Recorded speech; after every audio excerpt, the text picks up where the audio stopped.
آپ بھی خاموش نہیں کر پائیں گے، ہم بھی خاموش نہیں کر پائیں گے. اس لیے ان کا جلسہ ادھر ہونے دیجئے، ہمارا جلسہ ادھر ہوتا ہے. دھیان سے سنیے گا، تیزی کے ساتھ نکل جائے گا. پھول کا مالا لے کر کے بیٹی کے گلے میں باپ نے ڈالا. ارے کچھ نہیں، جو جس حال میں بیٹھے اس کو سننے دیجیے. پھول کا مالا گلے میں ڈال کر کے باپ نے کہا سبحان اللہ، رشتہ مل گیا، لڑکا سنار ہے، سونے کی دکان ہے، اس سے تمہارا رشتہ ہونے والا ہے، وہ تم کو زیور پہنائے گا. بیٹی باپ سے زیادہ دیندار تھی. بیٹی نے کہا ابا یہ بتاؤ جس لڑکے کو دیکھ کر کے آ رہا اس کے سر پر ٹوپی تھی؟ تو باپ نے کہا سیدھا جمعہ جمعہ. اس کے بعد جی. بیٹی نے دوسرا سوال پوچھا کہ جس لڑکے کو دیکھ کر کے آ رہے ہو اس لڑکے کے چہرے پر داڑھی ہے؟ تو باپ نے کہا کہ ابھی تو کنوارا ہے، شادی کے بعد داڑھی رکھے گا. تیسرا سوال پوچھا بیٹی نے، ابا جس لڑکے کو دیکھ کر کے آ رہے ہو وہ مالدار ہے، سنار ہے، اس نے حج کیا ہے؟ تو باپ نے کہا کہ ابھی کیا ضروری ہے، جب ہر چیز سے ریٹائر ہو جائے گا، کمر جھک جائے گی، لاٹھی پر آ جائے گا، تب حج کرنے کے لیے جائے گا. تو بیٹی نے کہا کہ ابا مجھ کو رشتہ منظور نہیں. جس لڑکے کے سر پر ٹوپی نہیں اس کو خدا کا لحاظ نہیں، جس لڑکے کے چہرے پر داڑھی نہیں اس کو نبی کا لحاظ نہیں، جس نے مالدار ہو کر کے حج نہیں کیا اس کو خدا رسول کا لحاظ نہیں. اس سے تم میرا رشتہ کرو گے، میں اس کی بیوی بنوں گی، وہ میرا لحاظ نہیں کرے گا. ابا مجھ کو سونا نہیں، نبی کی سنت چاہیے. جس عورت کا بچہ جتنا کالا ہوتا ہے بچپن میں وہ اتنا زیادہ صابن لگاتی ہے، کسی طرح یہ کالیا گورا ہو جائے. لیکن وہ صابن قسم کھا لیتا ہے کہ میں تو کالا ہو جاؤں گا، اس کالیا کو گورا ہونے نہیں. آسمان سے ہی ٹھپا پڑا ہے. دروازے پر دستک ہوئی، بیٹی کا باپ دروازہ کھولتا ہے تو دیکھا کہ ایک جوان کھڑا ہے، چہرے سے کالا ہے، کوئلے کی طرح ہے، ہونٹ موٹے موٹے ہیں، اس کے خیال میں بدصورت ہے. پوچھا کہ جان نہ پہچان کہاں سے آئے مہمان؟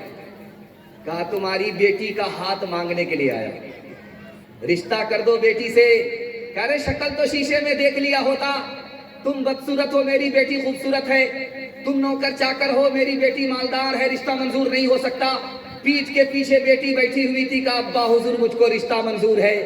آپ نے آنے والے کو دیکھا کہ کالا ہے، آپ نے بھیجنے والے کو نہیں دیکھا کہ کملی والا ہے. کب میں کہتی ہوں کہ اس کے رنگ کالے کو تو دیکھ، میں تو کہتی ہوں کہ اس کے بھیجنے والے کو دیکھ.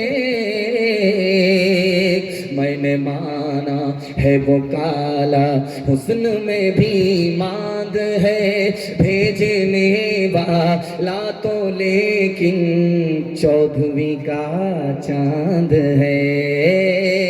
تیری بیٹی اس کے کالے رنگ پہ مسرور ہے، تیری بیٹی اس کے کالے رنگ پہ مسرور ہے، تیری بیٹی اس کے کالے رنگ پہ مسرور ہے. کالی کملی والے کی مرضی مجھے منظور ہے، کالی کملی والے کی مرضی مجھے منظور ہے. چھوٹے چھوٹے بچے آپ کے، ان کے حوالے سے آپ کو پیغام. یہ بچہ دیکھیے کل سو گیا تھا، بستر پر پیشاب کر کے بستر کو ناپاک کر دیا تھا. آج اللہ کا شکر ہے یہ جاگ رہا ہے، بستر بچا ہوا ہے. ان بچوں کے واسطے آپ کو پیغام دینے کے لیے جا رہا ہوں، تیزی کے ساتھ نکل جائے گا. ان بچوں کو سب سے پہلی فرصت میں تعلیم سے مالا مال کریں گے. ہاتھ اٹھائیے انشاءاللہ. بہت خوبصورت پیغام 3 منٹ کا تیزی کے ساتھ نکال رہا ہوں. جنازہ رکھا ہوا ہے، امام صاحب پڑھانے کے لیے آگے ہیں جنازہ، لیکن بیٹا پھوٹ پھوٹ کر کے رو رہا ہے. تو امام صاحب نے ہاتھ جوڑ کر کے کہا کہ بیٹا 5 منٹ کے لیے صبر کرو، پہلے جنازہ پڑھانے دو، اس کے بعد جی بھر کر کے رونا. اس بیٹے نے کہا امام صاحب یہ تو پوچھو میں کس پر رو رہا ہوں. امام صاحب کے پیر کے نیچے سے زمین نکل گئی. امام صاحب نے پوچھا کہ بیٹا کس پر رو رہے ہو؟ کہا میں اپنے باپ کے جنازے پر نہیں رو رہا ہوں، اپنے آپ پر رو رہا ہوں. میرے باپ نے مجھ کو ڈاکٹر بنایا, میرے باپ نے مجھ کو پروفیسر بنایا, لیکن دین کی تعلیم اتنی نہیں دی ہے کہ خود آگے بڑھ کر میں باپ کا جنازہ پڑھا سکوں. میں جنازے پر نہیں, اپنے آپ پر رو رہا ہوں. حضرت عمر کی عدالت میں ایک طرف باپ کھڑا ہے, دوسری طرف بیٹا کھڑا ہے. باپ کا دعویٰ ہے بیٹا نافرمان, بیٹے کا دعویٰ ہے باپ نافرمان. حضرت عمر کی عدالت میں ثابت ہوا دونوں نافرمان, لیکن پہلے کون نافرمان, بعد میں کون نافرمان, یہ میں آپ کو بتانے کے لیے جا رہا ہوں. حضرت عمر نے کہا کہ تم نے اپنے بیٹے کو کھانا کھلایا, باپ بن گئے. تم نے اپنے بیٹے کو کپڑا پہنایا, باپ بن گئے. تم نے اپنے بیٹے کو مکان بنا کر کے دیا, باپ بن گئے. لیکن جو چیز تم کو بیٹے کو دینا تھا, تعلیم دینی تھی, اس سے تم نے محروم رکھا. تمہارا بیٹا بعد میں نافرمان ہے, تم پہلے نافرمان. ڈی جے کا ڈانس چل رہا تھا تو مٹھی میں پیسہ لے کر کے ایک جوان چھینٹ کر کے بولتا ہے, واہ رے لڑکی کیا ڈانس کیا. تو بغل کا ایک آدمی بولا کہ وہ لڑکی نہیں ہے, لڑکا. یہ بولتا توبہ توبہ, سوری میڈم. وہ آدمی بولتا ہے کہ میں میڈم نہیں ہوں, اسی لڑکے کا باپ. سائنس ٹیکنالوجی میں ماہر بھی بناؤ, اور ظاہر و باطن میں طاہر بھی بناؤ, اور ظاہر و باطن میں طاہر بھی بناؤ. پہلے تو انہیں یارو مسلمان بناؤ, انسان بناؤ, انہیں انسان بناؤ, انسان بناؤ, انہیں انسان بناؤ. تاجر بناؤ, شوق سے افسر بھی بناؤ, اور ان کو مقدر کا سکندر بھی بناؤ, اور ان کو مقدر کا سکندر بھی بناؤ.